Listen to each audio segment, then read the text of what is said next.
We have here one of the young winners of the quilt exhibition here in Birmingham. And please tell us your name. My name is Lily Woodward. And how old are you? I'm 9. You're 9 years old? Yeah. I have a 9-year-old daughter too, and she's a quilter too, so I know how special it is to make a quilt and have it in a show, and to have it win an award is amazing. What's the name of your quilt? It's the fun of the fair. And can you tell us a little bit about how you made this quilt? Well, I did it with lots of different stitches, and this is meant to be my little brother Felix, and this is meant to be me. So you didn't put any horns on your brother. Does that mean you get along with him? Well, yeah. And anything else you'd like to tell us about your colorful quilts?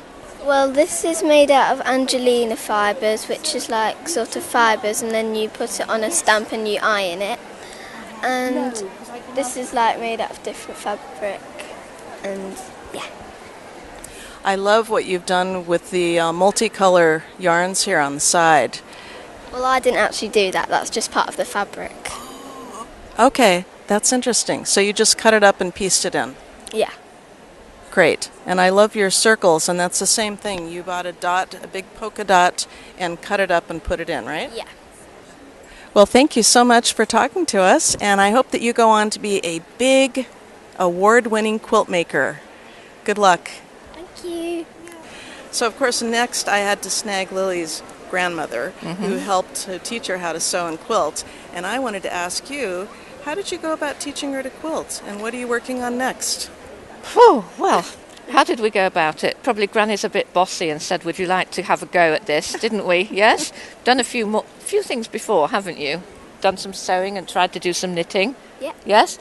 So she's quite interested, and she stays quite a lot with us in the holidays. So we saw what the title was for the exhibition, All the Fun of the Fair, and she had some ideas, and we searched my fabric stash, drew up what you wanted to do, didn't you? I helped you with the cutting, and then she was absolutely excellent with the sewing machine, knew how to thread it up, chose all variegated threads, and That's great. even I found you filling the bobbin, didn't I, which I'd hardly taught you to do. You'd got on and really worked hard on it, yeah. So I bet the best part is going into her stash, right? Yeah. My daughter, but she comes to the stash at Equilter, which we have a big warehouse and big boxes, and wow. she goes dumpster diving in our stash. Wouldn't that be lovely? We've had such fun today, haven't we, looking around at everything. I think it's great that you're teaching your granddaughter to quilt and sew, and keep up the good work. Thank you. We will. Thank you. Thank you.